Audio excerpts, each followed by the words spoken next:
Assalamualaikum warahmatullahi wabarakatuh. Perkenalkan, nama saya Ahmad Raffi Janati dari kelas 1B Prodi PGSD. Nama dosen Ilmu Pendidikan Bapak Mawardi, SSI, MPD. Di sini saya akan menjelaskan tentang pendidikan nilai.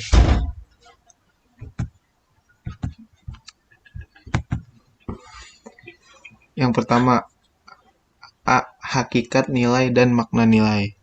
Saya akan membahas tentang hakikat nilai terlebih dahulu.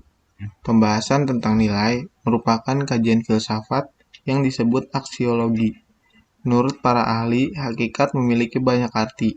Contohnya, menurut Sunarjati, Meohaji, dan Holisin, bahwa nilai pada dasarnya disebut sebagai standar penuntun dalam menentukan sesuatu itu baik indah, berharga, dan tidak. Menurut Ahmadi, secara aksiologis, nilai dibagi menjadi nilai mutlak, nilai relatif, nilai intrinsik, dan nilai instrumental. Oke, selanjutnya, makna nilai. Nilai adalah alat yang menunjukkan alasan dasar bahwa cara pelaksanaan atau keadaan akhir tertentu lebih disukai secara sosial dibandingkan cara pelaksanaan atau keadaan akhir yang berlawanan. Nilai memuat elemen pertimbangan yang membawa ide-ide seseorang individu mengenai hal-hal yang benar, baik, atau diinginkan. Max Scheler membagi nilai menjadi 4 tingkat: nilai kenikmatan, nilai hidup, nilai kejiwaan, dan nilai kerohanian. Selanjutnya yang B, proses dan pendekatan dalam pendidikan nilai. Pendidikan adalah tubuh, sedangkan nilai-nilai adalah darahnya. Darah itu harus ada di setiap tubuh, dan ia senantiasa mengalir dalam tubuh membawa sari-sari makanan yang diperlukan organ-organ tubuh lainnya, dan mengeluarkan zat-zat yang tidak dibutuhkan oleh. Karena itu, pendidikan nilai harus ada pada seluruh mata pelajaran yang diprogramkan oleh lembaga pendidikan. Dalam setiap pelajaran, seharusnya bukan hanya memberikan pengetahuan saja, tetapi yang paling penting adalah pemenuhan terhadap aspek-aspek berupa nilai yang dibutuhkan dan berpengaruh terhadap penentuan perilaku dan kepribadian seseorang. Dalam pembelajaran, guru dapat melakukan pendekatan yaitu 1. Pendekatan penanaman nilai. 2.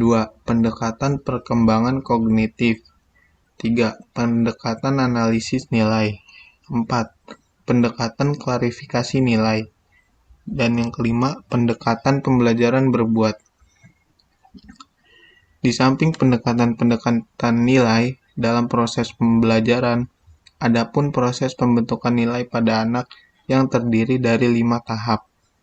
Tahap receiving, tahap responding, tahap valuing, tahap mengorganisasikan nilai, tahap karakterisasi nilai. Oke, selanjutnya yang C, pendidikan nilai di Indonesia. Pendidikan itu memanusiakan manusia.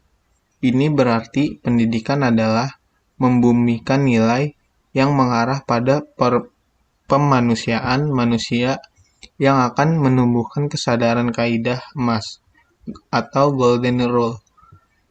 Pada awalnya, tujuan pendidikan Indonesia yang bercorak pragmatis merupakan hal yang baik dengan menekankan di sektor ekonomi negara, hendak meningkatkan kesejahteraan dan kemakmuran seluruh bangsa Indonesia, dan dari situ akan dicapai keadilan sosial.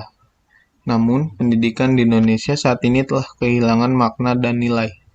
Hal ini terjadi karena pelaku pendidikan lebih mementingkan unsur skill bukan knowledge, padahal yang penting adalah wisdom, kearifan. Pendidikan baik formal dan non-formal merupakan proses mencerdaskan kehidupan bangsa dan mengembangkan manusia yang beriman dan bertakwa kepada Tuhan Yang Maha Esa, bernilai luhur, kepribadian yang mantap, mandiri, dan bertanggung jawab. Bila melihat undang-undang yang pernah dihadirkan negeri ini pada tahun 1950, yaitu tujuan pendidikan ialah membentuk manusia yang cakap dan warga negara yang demokratis, serta bertanggung jawab terhadap kesejahteraan masyarakat dan tanah air. Dan adapun Undang-Undang Sisdinas Nomor 20 Tahun 2003, Pasal 4 Ayat 1.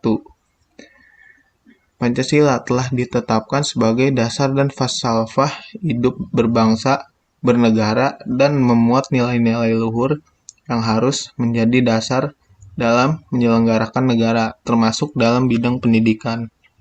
Oke, mungkin segitu saja yang bisa saya jelaskan tentang materi pendidikan nilai. Kurang lebihnya mohon maaf. Wassalamualaikum warahmatullahi wabarakatuh.